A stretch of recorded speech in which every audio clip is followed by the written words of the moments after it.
เชียงใหม่สืบสานเวลาผ่าน131 ปีนานไกลวัดพระบาทอุดมรุ่งเรืองงามตาเจ้าเนื้อบุญธรรมสายของปวงเชียงใหม่ปกครองเมืองฟ้าทุ่มเทแรงกายแรงใจทุกชาติพันธุ์รวมใจรักษามาต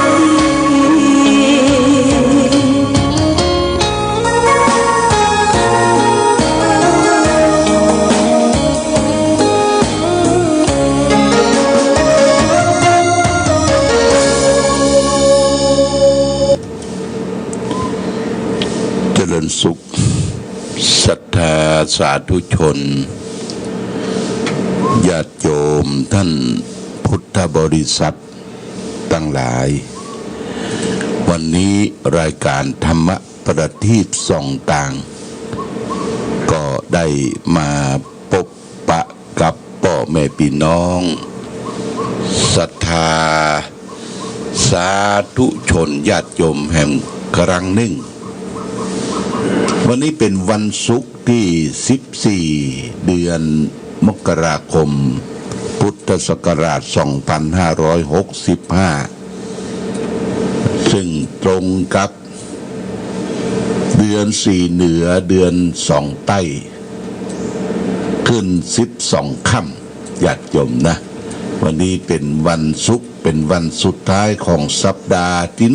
1เดือนมกราคมสัปดาห์ที่2โทษสัปดาห์ที่2ของเดือนมกราคมก็เดือนแรกของปีก็ย่างเข้ามาเกือบจะครึ่งเดือนนะเกือบจะครึ่งเดือนวันนี้เป็นวันเสียประจำเดือนญาติโยม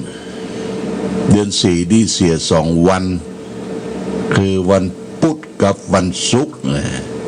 วันเสียตามปักกระตือนล้านนาของวัดธาตุคำเชียงใหม่ก็เพิ่งงดเว้นจากการทำที่เป็นมังกรเป็นมงคลต่างๆกินแขกแต่งงานปุกหอยอเงือนเฉลิมฉลองอย่างต่างๆนี่ก็เพิ่งเว้นตามปกติตามปกติของวัดธาตุคำเชียงใหม่วันนี้ก็ในภาคกลางคืนบึดก็จะได้มาพบกับศรัทธาสาธุชนญาติโยมแห่งครั้งหนึ่งเวลา 20 นาฬิกาไปถึง 22 นาฬิกาวันใดถ้าว่างเว้นจากการไปเทศน์ไปแสดงธรรมที่อื่นก็จะได้มาพบกับพ่อแม่พี่น้องญาติโยมตามรายการ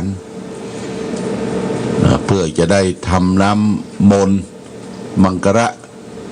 น้ำพระพุทธมนต์ฝากไปให้แก่พ่อแม่พี่น้องญาติโยมเพราะว่าในช่วงนี้เราก็ยังเฝ้าระวังให้กำลังจิตกำลังใจกันอยู่ว่าไอ้โควิดโอไมครอนเนี่ยมันยังระบาดมาแหม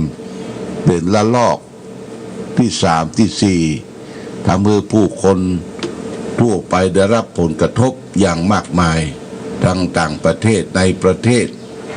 แต่ก็สิ่งสำคัญนั่นก็คือเขาก็จะต้องฉีดวัคซีนญาติโยมนะวัคซีนเข็ม1เข็ม2เข็ม3บางทีก็จะฉีดเข็ม4เข้าไปแฮมเนี่ยเราก็ต้องเฝ้าระวังดูเหตุการณ์บ้านเมืองเกี่ยวกับทางสาธารณสุขได้ประกาศเปิ้นบ่ฮือไปมั่วจุ่มกันมากนักจนเกินไปญาติโยมท่านสาธุชนทั้งหลายอันนี้ก็แจ้งให้เฮาพ่อแม่พี่น้องญาติโยมทุกท่านสำหรับการงานของหมู่เฮาทั้งหลายนั้นก็ทำงานโดยปกติทำมาค้าขายทำไร่ไร่นาทำสวนทำการเกษตรของเฮาก็ทำเต็มเป็นปกติไม่ได้หยุดยั้งแต่ประการใดแต่ว่าเราก็ต้องเฝ้าระวังภัยโรคไข้เจ็บส่วนนี้ตัวนะคือมีเจลล้างมือมีผ้าอนามัยปิดปากปิดจมูกต้องเฝ้าระวังกัน ถ้าบอกเฝ้าระวังก็มันจะมีผลกระทบทำให้เกิดเสียเวลาเสียการเสียงานการเจ็บไข้ได้ป่วยต้องเฝ้าระวังเนอะเฝ้าระวังอย่าไปเสาะอย่าไปเอี่ยวอยู่ตามสวนตามป่าอยู่ตามบ้านตามจองตามไร่ตามนาเราไม่ได้ไปไกลไหนรอฟังข่าวการบ้านการเมืองที่เปิ้นประกาศถ้ามันเป็นปกติแล้วจะไปเอี่ยวที่ไหนก็ได้นะญาติโยมนะในช่วงนี้ก็เป็นช่วงว่างเวรแล้วก็นับถอยหลังญาติโยมวันจันทร์นี้ก็จะเป็นวันเดือนสี่เพ็งนะเดือนสี่เพ็งเดือนสี่ตาลเข้าจีเข้าหลามเดือนสี่เพ็งนั่นตามจารีตประเพณีเขาจะได้ตาลเข้าใหม่นำหวานของพ่อแม่พี่น้องศรัทธาญาติโยมทุกวัดวาอารามและก็ตามปกติก็จะได้ตาลเข้าประจำปีตาลเงินประจำปีแล้วก็เข้าใหม่อย่างที่ทางวัดพระบาทอุดมเฮานี่ก็เงินประจำปีเพิ่งก็จะได้ตาลกันลังคาละ120 บาทแล้วก็เข้าใหม่นั่นก็แล้วตามเจตนาบางทีก็50 บาท100 บาทแล้วแต่เงินปัจจัยที่ได้จากการทำบุญประจำปีนี่ก็มาช่วยเป็นค่าน้ำค่าไฟบำรุงศาสนสมบัติของวัดที่มันลุมันปังต่างๆอย่างหลังคามันหัวหลังคามันแตกก๊อกน้ำที่ในส่วนใดบดีไอ้อย่างนี้ก็ได้อาศัยปัจจัยจากญาติโยมทำบุญเงินปัจจัยทำบุญนั้นก็ได้ฝากไว้เป็นบัญชีของวัดบัญชีของวัดอย่างวัดพระบาทอุดมบัญชีหนึ่งก็เป็นวัดช่วยค่าน้ำค่าไฟแต่บัญชีหนึ่งนั่นก็เป็นบัญชีการก่อสร้างห้างแปงกองทุนในการบูรณะเจดีย์ของวัดพระบาทอุดมน้ำบ่อสวาซึ่งตอนนี้ทางวัดเรามีโครงการบูรณะเจดีย์ตั้งแต่ก่อนเข้าพรรษามาแล้วญาติโยมนะตอนนี้ก็บูรณะไปเรื่อยๆเอาตั้งแต่ยอดลงมาก็ได้เตปวนเตอย่างตั้งลุ่มกับบูรณะอย่างข้างตั้งกลางเจดีย์นี่ก็เจดีย์เฮาก็จะได้ยกยอดชัดยอดเจดีย์นี่วันที่23เดือนมีนาคมพุทธศักราช2565วันที่23นั้นเป็นวันดีญาติโยมเป็นวันมังคละเป็นวันมงคลกลางแห่งเดือนปลายเดือนในเนาะเดือนหน้าในเดือนกุมภามี28วันเดือนในที่23เขาก็ได้สั่งทำชัดหรือยอดชัดเนี่ยยอดชัดนั้นก็โดยมีหลวงพ่อท่านเจ้าคุณพระราชกิติสุนทรวัดพระธาตุเฉลิมพระเกียรติหลวงพ่อพระครูอดุลธรรมโสภิตแล้วก็ท่านอาจารย์พระครูปริยัติชัยการเจ้าวาดวัดถ้ำเขาปูนเมืองกาญจนบุรีเปิ้นห่วมกันเป็นเจ้าภาพแล้วก็ปิดทองคำเปลวโดยเนาะปิดทองคำเปลวยอดพระธาตุและสามยอดจิกของพระธาตุจะมีแก้วแสงใหญ่อันหนึ่งเรียกว่าแก้วแสงแก้วก้อที่สำคัญเป็นพลังที่จะบ่ฮื้อฟ้าพาอย่างได้นะอันนี้ก็ราคา30,000 บาทนี่ก็มีเจ้าภาพเก่าไปแล้วแม่อุ้ยพันปัญญาบ้านสันปอดทงสันต้นมืออำเภอแม่อายเป็นเจ้าภาพพร้อมด้วยลูกหลานได้ยินข่าวประกาศ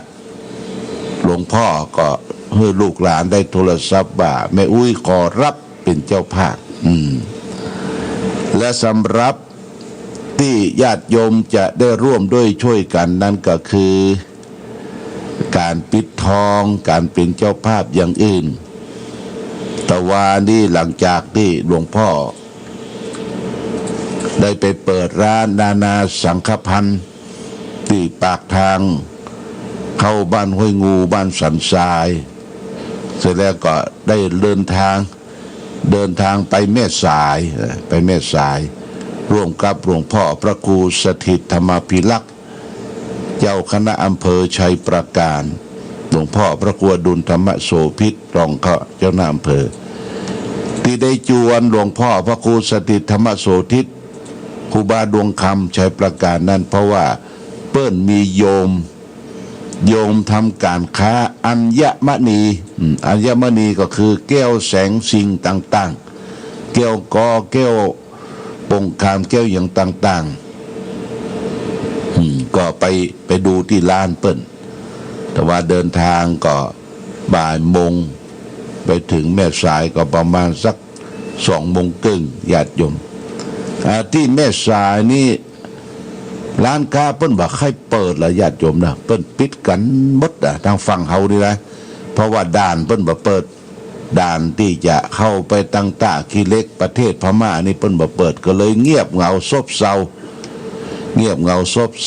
ผู้คนก็บ่นักหนาป้าป้านแต่ประการใดแล้วก็ไปเยี่ยมบ้านโยมที่เปิ้นมีอัญมณีนะมีแก้วมีแสงต่างๆผู้กันสักกรรมแล้วก็เปิ้นยกเอาที่แก้วเปิ้นรักษาไว้เนี่ยอยากโยมนะรักษาไว้ใส่ขันมาให้เขาชมพอเป็นแก้วปงคามเป็นแก้วก้อแก้วแสงต่างๆเนี่ยโอ้เหมือนกับว่าเปิ้นเตรียมเอาไว้ล่ะเตรียมเอาไว้แล้วก็โยมบอกว่าปูจาไปแล้วจะทำบุญต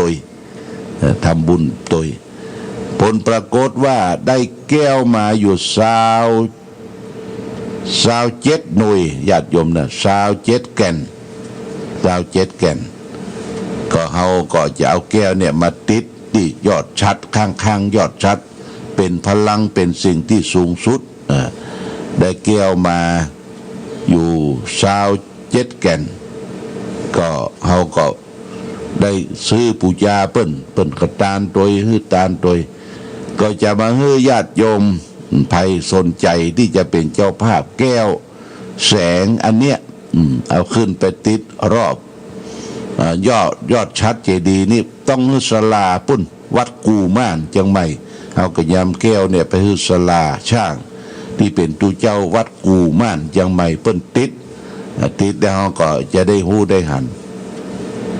แล้วก็ญาติโยมอาจจะถามว่ามันแก่นเท่าใดน่ะแก้วเนี่ยเต้าหัวมือของใหญ่เน้อญาติโยมเน้อประมาณสัก2 เซน3 เซนเต้าใหญ่กว่าหัวมือนี่ก็มีคือท่านญาติโยมทั้งหลายได้ปูจาประมาณ 2,000 บาทเน้อมันมีอยู่27 แก่นเต้าอันไผ่ไข่ตาลแสงตาลแก้วเอาไปติดยอดชัดบนเจดีย์ของเฮาเนี่ยสูงสุดเฮาก็จะได้อยู่ที่สูงเนาะบนยอดชัดเจดีย์อันนี้ก็ประชาสัมพันธ์ไว้แล้วก็มีพลอยแดงแหมกับ1ก็ประมาณสัก9 เม็ดพลอยแดงก็จะติดยอดชัดเช่นเดียวกันพลอยแดงนี่ก็เม็ดละ 1,000 บาทเนี่ยญาติโยมนะ 1,000 บาทแล้วก็มีรัตนชาตินี่คือเป็นกัปจะมีทุกอย่างนะ9 เม็ดอันนี้ก็เขาจะได้เอาใส่ที่บรรจุพระธาตุหัวใจพระธาตุที่หัวระฆังอันนี้ได้12 ชุดชุดละ 1,000 บาทเช่นเดียวกันบอกคือแล้วเนอะญาติโยมเนอะบอกคือว่าไปจะปูจาเอาแก้วเอาแสงแก้วใหญ่หลวงแม่มือกันเนอะอันนี้จะเอาติดรอบองค์ชัดเฮานี่มี9 จันสูงสุดนั่นเป็นแก้วใหญ่มีพลังอันนั้นใหญ่เต้าหัวแม่มือเต้าอันละกุยละออนเนี่ยอันนั้นใหญ่ อันนั้น30,000เปิ้นรับเป็นเจ้าภาพไปแล้ว แล้วก็ที่จะเอาติดองค์ชัดรอบๆนั้นมี27 เม็ด27 แก่นแล้วก็พลอยแดงแห่ง9 เม็ดพลอยแดงอันนี้ติดยอดที่สุดแล้วก็รัตนชาตินี่เป็นกัปมันจะมีทุกอย่าง9 อย่างในฮะน่ะนี่ก็ชุดละ 1,000 บาท 1,000 บาทมี2 อย่าง 2,000 บาทมี27 แก่นนี่ประชาสัมพันธ์กันไว้เด้อญาติโยมเด้อปุ้นเราจะได้ไปยกกันปุ้นน่ะวันที่23เดือนมีนาคมวันที่22นั้นก็จะเป็นวันคล้ายวันเกิดหลวงพ่อก็อายุย่างครบจะครบ69 70ละ70นะ70จะครบวันนั้นก็จะทำบุญอายุวัฒนมงคลแล้วก็ยกยอดชัดยอดธาตุเป็นการทำบุญตามที่เขาได้ทำกันมาเนาะอันนี้ก็ประชาสัมพันธ์ไว้วันนี้จะเอาธรรมะมาฝากแก่ศรัทธาญาติโยมวันนี้เอาเรื่องของพิษเป็นครูนะพิษเป็นครูพิษเป็นครูนี่อย่างใดเขาก็ลองฟังความผิดกับการกระทำนั้นดูเหมือนจะเป็นของคู่กันถ้ามีการกระทำแล้วก็จ้องมีความผิดพ่องอย่างน้อยมีครั้ง2 ครั้ง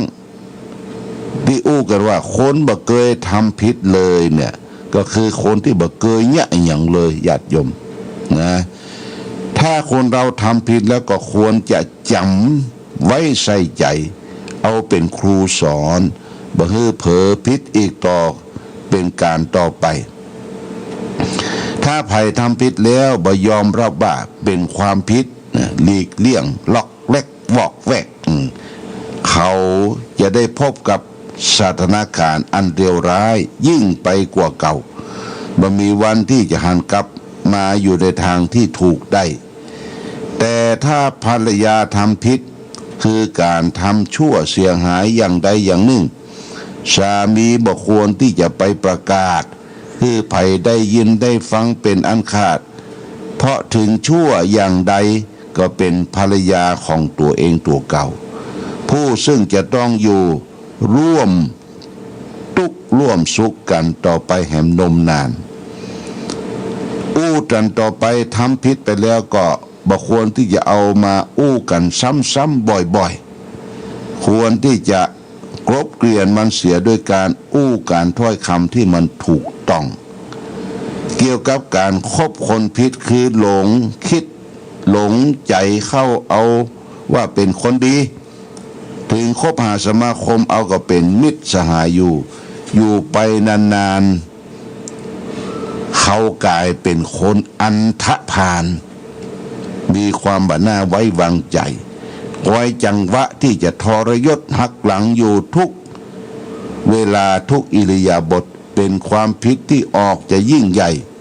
ควรจะจดจำใส่ไว้ในใจนานเท่านานทีเดียวภารกิจผิดนิ่งไว้เป็นครูเมี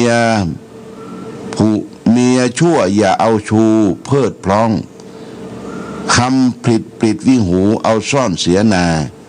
คบมิตรผิดนั้นต้องจดไว้ในสวงอันนี้เป็นโลกกนิดเปิ้นเปรียบเทียบว่าถ้าเมียเขาทำผิดทำพลาดในญาติโยมนะเป็นปุถุชนเป็นครอบครัว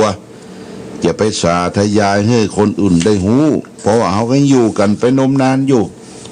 บางทีผัวเล่าควรเมียเล่าควรผัว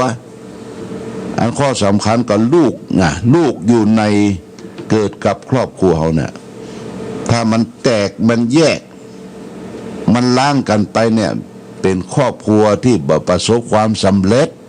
เป็นว่าบ้านแตกสลายขาดเป็นที่น่าสมเพชเวทนาลูกเต้าเป็นละเหวเปียวฟูเดี๋ยวไปอยู่กับอุ้ยเดี๋ยวไปอยู่กับแม่เดี๋ยวไปอยู่กับป่อเป็นปมด้อยนะเป็นปมด้อยเพราะฉะนั้นอดทนต่อกันเปิ้นบอกว่าผัวเป็นไฟให้เมียเป็นน้ำนะผัวเป็นไฟให้เมียเป็นน้ำแล้วก็ เมียเป็นไฟก็คือผัวเป็นน้ำนะดับซึ่งกันและกัน ระหว่างน้ำกับไฟ ถ้าผัวเป็นไฟเมียเป็นไฟเปิ้นว่าไฟสองกองไฟบวกไฟเป็นดับเบิลไฟได้ก็บุบหูตีตากันพ่อใจมีกำลังพดตอบไปจอกหัวเอาไปตบไปว่าไปบุบตีจอกหัวไม่ยิงมันเป็นเพศอ่อนแอเป็นเพศแม่ไปทำร้ายเปิ้นจะได้โอ้แพ่งแค่แหละแพ่งไปบุกหูตีตาไม่หย่าไม่ยิงไปดูไปดุไปด่าไปว่าไปกล่าวนี่เพราะฉะนั้นต้องอาศัยเปิ้งปะกันดูแลพอกอยกันร่วมสุขร่วมทุกข์เดียวกันคนไหนเจ็บใครคนไหนป่วยก็ช่วยดูแลกันอันนี้คือสงเคราะห์ซึ่งกันและกันอย่างนี้เป็นต้น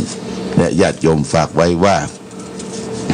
ผิดเป็นครูผิดแล้วเอาเป็นครูเป็นตัวอย่างนะผิดเป็นครูเป็นตัวอย่างเอาละญาติโยมท่านสาธุชนต้องขออนุโมทนากับเจ้าภาพเจ้าศรัทธาที่ได้ช่วยกันสละทรัพย์บริจาคมาบูรณะพระธาตุเก่าแก่ของวัดพระบาทอุดมเน้อสร้างในสมัยพระเจ้าฝางพระนางสามผิวแล้วแต่มันหลายยุคหลายสมัยมาถึงยุคเฮานี่จะต้องสร้างให้มันมีความเข้มแข็งปกติขึ้น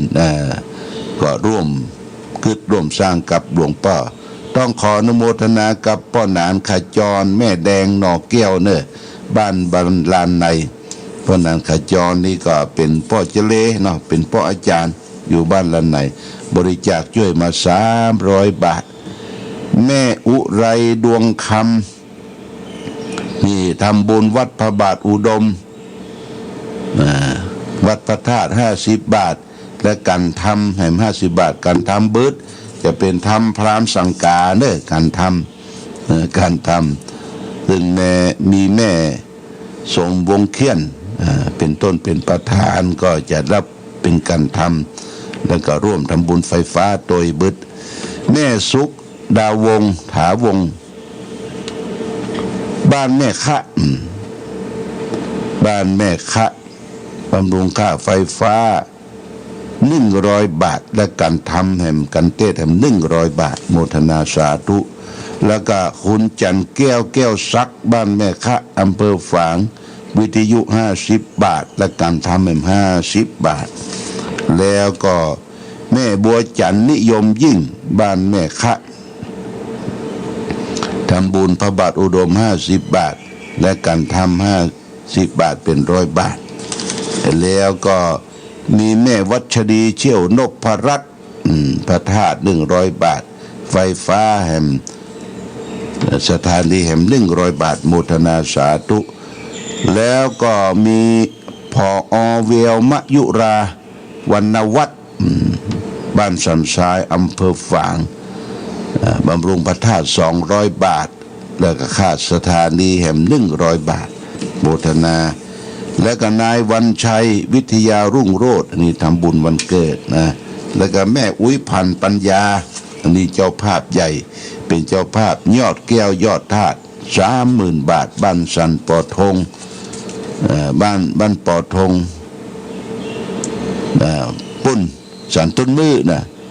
บ้านปอทงสันต้นมือได้ร่วมทำบุญเป็นเจ้าภาพ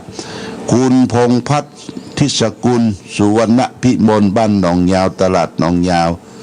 ร่วมบูรณะพระธาตุยอดเจดีย์500 บาทและก็ดวงแก้ว500 บาทโมทนาสาธุเนอกับคุณพงษ์คุณพัฒน์ทิศกุลสุวรรณพิมล